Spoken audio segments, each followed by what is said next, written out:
Kalau zaman dulu itu orang-orang yang menggunakan sambar lilin atau binatang sambar lilin ini itu biasanya adalah sinden gitu kan, artis atau seorang lelaki yang tidak pernah dilirik atau terpikat oleh wanita gitu kan.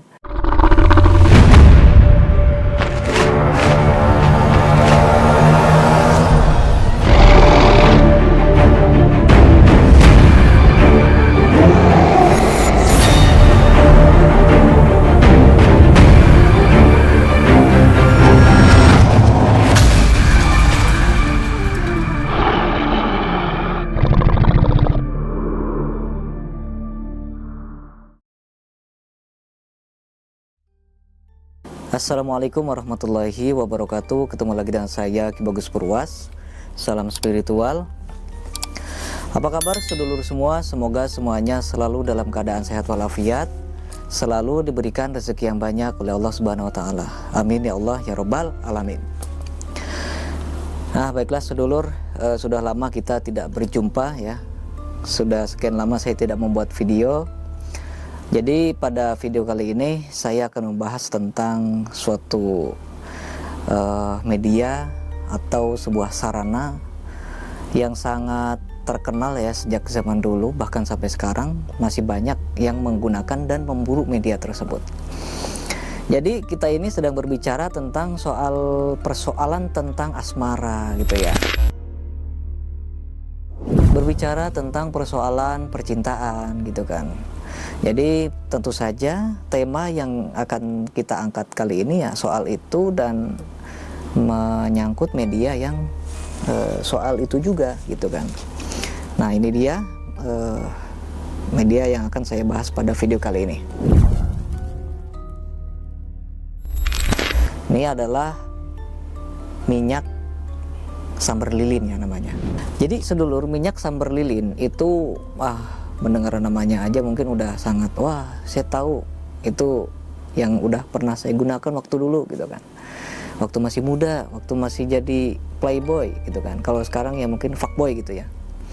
Jadi minyak sambar lilin atau istilahnya adalah binatang sambar lilin gitu ya, itu sudah sangat terkenal sejak zaman dulu ya sedulur. Jadi kalau zaman dulu itu orang-orang yang menggunakan sambar lilin atau binatang sambar lilin ini itu biasanya adalah sinden gitu kan, artis atau seorang lelaki yang tidak pernah dilirik atau istilahnya terpikat oleh wanita gitu kan, sehingga tidak pernah dilirik oleh wanita, dan mereka banyak yang menggunakan media ini juga gitu ya. Dalam bahasa bahasa lainnya mungkin jomblo gitu ya. Bagi jomblo-jomblo zaman dulu itu sering menggunakan media sambar lilin sebagai syariat atau jalan untuk mendapatkan jodoh tersebut. Nah banyak ya, bahkan sampai sekarang dari kalangan artis gitu ya, dari kalangan orang-orang biasa pun banyak yang menggunakan media sambar lilin ini. Ada yang digunakan untuk media bahan dasar pembuatan media susuk gitu kan. Ada yang menjadi bahan dasar pembuatan skincare gitu ya. Bukan skincare pada umumnya ya, tapi biasanya dicampur ke bedak gitu kan, dicampur ke skincare untuk wajah dan lain sebagainya. Karena untuk sambar lilin ini, binatang sambar lilin ini bisa digunakan untuk ramuan-ramuan tertentu gitu kan, untuk kecantikan itu ya, atau ketampanan. Kalau berbicara tentang bahannya sendiri, yaitu adalah binatang sambar lilin, mungkin zaman sekarang itu sudah jarang ya sedulur, sudah jarang orang yang menemukan binatang sambar lilin ini di di kebun, di hutan gitu, karena sudah sangat jarang sekali ya, bisa dikatakan ya hampir punah gitu kan. Tapi tidak sedikit orang-orang yang istilahnya beternak gitu ya, beternak binatang sambar lilin ini untuk dibudidayakan, karena mungkin karena kelangkaannya, terus kemudian susah juga didapatkan dari alam, sehingga banyak orang-orang yang menernak binatang sambar lilin ini gitu ya. Nah itu kenapa kok sambar lilin bisa untuk media susuk? Iya, kalau kita lihat dari bentuknya sambar lilin, nanti bisa lihat nih gambarnya binatang sambar lilinnya. Kayak gitu bentuknya.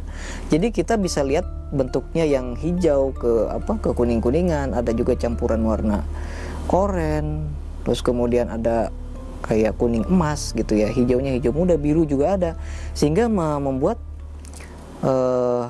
salah satu dari tubuh binatang sambar lilin ini, yaitu adalah sayapnya, menjadi terlihat berkilau dan estetik gitu ya, terlihat cantik dipandangnya.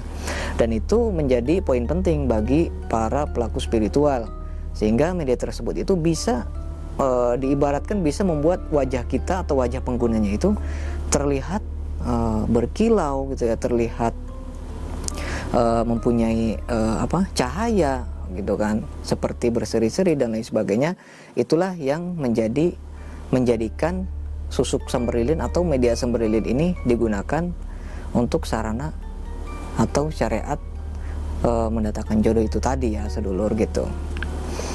Nah, kalau kita berbicara tentang sambar lilin yang saya buat ini bukan untuk bukan sebagai media susuk ya sedulur. Jadi yang saya buat ini adalah parfum yang sudah diracik dan sudah melewati berbagai ritual, pakem-pakem khusus, sehingga bisa menjadi sarana parfum pengasihan yang seperti yang sedulur lihat ini ya. Nah gitu.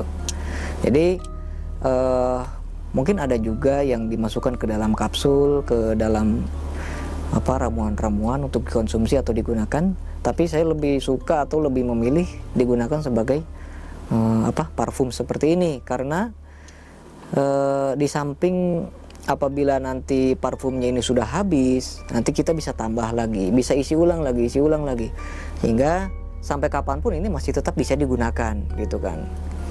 Kalau kita menggunakan susuk sambar lilin itu kan pasti ada batas-batas khasiatnya gitu kan, mungkin hanya beberapa tahun gitu. Tapi kalau untuk yang ini, untuk media minyak, kita masukkan ke dalam minyak dan direndam di dalam minyak, ini insya Allah tidak akan bisa berkurang energinya dan akan selalu permanen gitu ya, selama kedua sayap sambar lilin yang ada di dalam botol ini masih ada, tidak hilang atau tidak dikeluarkan gitu ya. Jadi masih aman gitu. Nah, kalau kita membicarakan tentang khasiat, seperti yang sudah saya jelaskan tadi, susuk atau media binatang sambar lilin ini kebanyakan digunakan untuk mencerahkan wajah, supaya wajah itu terlihat lebih memikat gitu kan, lebih mempunyai energi positif dan energi pengasihan. Dan tentu ini sangat penting ya bagi sedulur yang misalnya tidak dilirik oleh lawan jenis gitu kan, sering dicuekin sama lawan jenis, misalnya yang suka naik panggung, maka ini akan sangat cocok karena mampu memunculkan aura positif, sehingga orang-orang itu ketika melihat kita itu ya seolah nggak biasa aja gitu. Meskipun wajah yang menggunakannya itu biasa aja, tapi seolah-olah seperti yang beda dengan yang lainnya. Kok orang ini seperti ada energi tersendiri gitu ya, seperti ada daya tariknya tersendiri gitu kan. Nah, itu yang membuat pemakai atau pengguna minyak sambar lilin itu banyak disukai oleh lawan jenis dan juga sesama jenisnya juga. Tapi mungkin kalau untuk sesama jenis itu lebih ke arah menghormati gitu ya, atau misalnya kalau kita bergaul dengan sesama jenis, misalnya sesama cowok atau sesama cewek gitu, kita lebih dihargai, lebih dihormati, dan tidak istilahnya tidak dikucilkan gitu ya sama teman-teman kita begitu. Ini yang menjadi manfaat utama dari binatang sambar lilin ini gitu sedulur. Nah, apabila nanti sedulur ingin memiliki minyak sambar lilin ini buatan Padepokan Spiritualis Funky, sedulur nanti bisa lah ya kunjungi toko saya di Shopee, ada toko saya di Shopee, terus kemudian di Lazada juga ada, terus di Tokopedia juga ada toko saya. Nah, kalau misalnya bagus saya mau pesan aja deh langsung, mau ke nomor WA boleh, silahkan. Nanti di deskripsi box ada nomor HP saya, nomor WA saya juga di situ. nanti bolehlah tanya-tanya dulu gitu kan, nanti cara penggunaannya bagaimana, terus cara merawat minyak sumber lilin ini bagaimana supaya selalu kuat selalu, supaya tidak berkurang power kekuatannya, dan apa ya istilahnya, bisa selalu kita manfaatkan untuk selamanya begitu. Kalau soal pantangan, minyak sumber lilin yang saya buat ini insya Allah tanpa pantangan apapun, karena sudah dikunci, karena sudah dipatri gitu ya, sehingga mau dibawa ke toilet kayak mau dibawa ke tempat yang misalnya di tempat kuburan gitu kan, atau di tempat-tempat lainnya, insya Allah tetap aman. Mau menyeberang lautan, mau memakan makanan apapun, tidak ada pantangan apapun gitu ya. Nah, mungkin cukup sekian konten kita pada video kali ini. Semoga bermanfaat buat semuanya, terutama bagi sedulur yang menginginkan menambah wawasan tentang dunia spiritual, yaitu adalah tema kita tadi, minyak sumber lilin dari binatang sumber lilin itu sendiri. Baik, semoga bermanfaat. Saya Ki Bagus Purwas. Assalamualaikum warahmatullahi wabarakatuh.